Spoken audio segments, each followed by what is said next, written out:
რა არის სინამდვილეში პროდუქტიულობა და როგორ მიიჩნევენ და როგორ არის აღქმული ადამიანების მხრიდან ეს პროდუქტიულობა. ხშირად ადამიანებს გგონია, რომ პროდუქტიულობა არის რაც შეიძლება ბევრი საქმის მოკლე დროში მოსწრება. სინამდვილეში პროდუქტიულობის განმარტება არის შემდეგნაირი: სწორ დროში, სწორი საქმეების სწორად გაკეთება. ანუ მარტივად რომ ვთქვათ, პროდუქტიული ვარ იმ შემთხვევაში, თუ რაღაცას საქმეს ვაკეთებ კარგად, ხარისხიანად, შეიძლება გავაკეთო 5 საქმე და იყოს ხარისხიანი და შედეგიანი და პირიქით შეიძლება ვაკეთებდი 10 საქმეს, ვიყო ყველაფერს მოდებული, ესე ნახევრადღმურობით რომ ვთქვა და საერთოდ არ ვიყო მოკლედ პროდუქტიული და ვერ ვდებდი ისეთ შედეგებს, რა შედეგებიც მინდა რომ მქონდეს სამუშაო პროცესში. აქედან გამომდინარე, ბევრი საქმის აღება მოკლედ საკუთარ თავზე და ფიქრი იმისა, რომ თუ მაგალითად 10 და 15 საქმეს გავაკეთებ ერთდროულად ვიქნები პროდუქტიული, ხშირად არის სტრესის გამომწვევი მიზეზი. რატო? იმიტომ რომ ადამიანის რესურსები, ქონებრივი, ფიზიკური, დროითი არის შეზღუდული, ხო? რაღაცნაირად სასრული ადამიანის ენერგიაც, ადამიანის დროც, ხო? კვირაში დღეების რაოდენობა და დღე-ღამეში საათების რაოდენობა და ხშირად არის ხოლმე ეს ამ ცნების წინაშე ვდგებით 21 საუკუნეში ადამიანები, რომ იმაზე მეტი საქმე ავიღოთ, ყოველდღიურად და ჩავნიშნოთ გასაკეთებლად, რისი გაკეთებაც არ შეგვიძლია. უბრალოდ ვერ ვასწრებთ ადამიანები, ხო? აქედან გამომდინარე, ამ საკითხზე საუბრისას მნიშვნელოვანია ვთქვათ, რომ ჯობია რომ რაღაც ავიღოთ გარკვეული რაოდენობის საქმე, გავაკეთო ხარისხიანად და დრო დავიტოვო ასევე დასვენებისთვისაც, რაღაცნაირად ძალების აღდგენისთვისაც და არ დავიძაბო თავი და არ ვიზაუდო საკუთარ თავზე ბევრი საქმეების საკუთარ თავზე წამოკიდებით და აღვით, ხო? ნამდვილად გეთანხმებით, აი ეს შეკითხვად მაგიტომ მომეწონა ძალიან, რომ ხშირად ადამიანებს ეგ ემართებათ, რომ იმაზე მეტ პროექტს, საქმეს, დავალებას აიღებენ საკუთარ თავზე, ვიდრე ამისი გაკეთება შეუძლიათ. ეს ბევრი რამისგან შეიძლება იყოს განპირობებული, შეიძლება განპირობებული იყოს იმისგან, რომ მინდა რომ კარგი თანამშრომელი ვიყო, მინდა რომ ვიღაცისთვის მოსაწონი ვიყო. შეიძლება პირდაპირ თვით შეფასებაზე გადიოდეს ეს ყველაფერი და მიმოჩნდეს, რომ რაც უფრო ბევრ საქმეს ვაკეთებ, მით უფრო კარგი გოგოა, კარგი ბიჭი ვარ, ხო? მაგრამ აღმოჩნდება ისე, რომ რაღაცას ვერ ვასწრებ, დროში ვერ ვასწრებ. აი თქვენ ახსენეთ ესე იგი დასაწყისში, რომ შეიძლება დოკუმენტს ვერ ვასწრებ, დედლაინში ვერ ვეტევოდე და ამან გამოიწვიოს ძალიან სერიოზული სტრესი, ხო?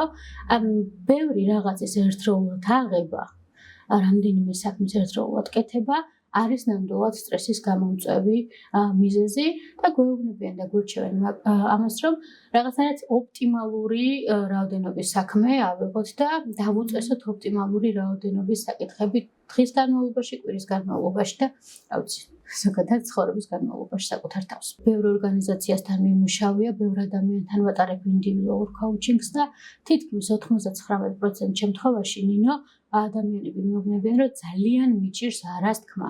არასთქმა მეგობრებისთვის, არასთქმა ოჯახის წევრებისთვის, არასთქმა ჩემი მენეჯერისთვის, ამ დროს კარგავ თავს. თავარი ეს არის ჩემი კეთილდღეობა და პატივისცემა საკუთარი თავის მიმართ.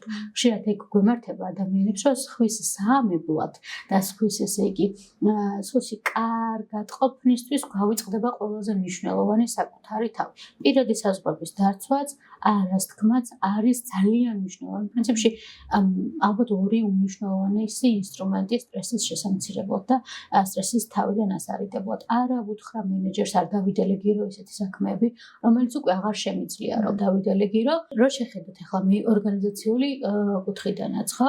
რატო ვერ ეუბნებიან თანამშრომლები მენეჯერებს ან თავიანთ კოლეგას თუნდაც არას, ხო? მიაჩნიათ რომ თუ არას იტყვის და იტყვის რომ აი ამ საქმეს ვეღარ ავიღებ, ამ პროექტს ვეღარ ავიღებ, შეიძლება არ მოეწონოს ეს ჩემ მენეჯერს და რა ვიცი, თუდუ უკავშირი მიიღოს, ხო?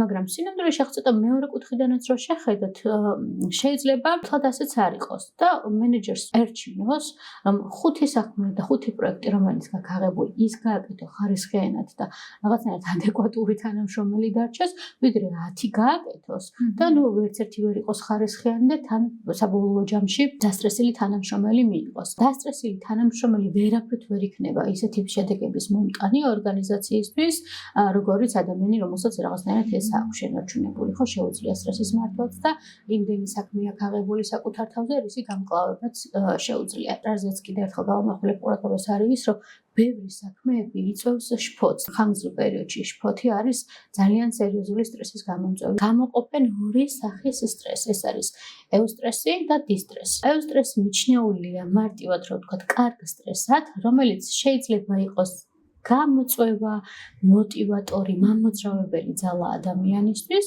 და დისტრესი მიჩნეულია ცუდ სტრესად, რომელიც უკვე პრაქტიკულად დესტრუქციულია და ადამიანის ფუნქციონირებას ხელს უშლის, ხო? ეუსტრესი, ანუ იგივე კარგი სტრესი, მცირე რაოდენობით პატარა სტრესები შეიძლება გახდეს მართლაც მოტივაციის მიმცემი ადამიანისთვის. ალბათ ყველას ყავს ეგეთი ადამიანი გარშემო, ვინც რაღაცნაირად თავის თავს გამოწვევების წინაშე აყინებს, თითქოს პატარ-პატარა სტრესულ სიტუაციებს უქმნის, რომ ფორმაში იყოს, ხო? ანუ გულისხმობ ყველანაირად ფორმაში იყოს.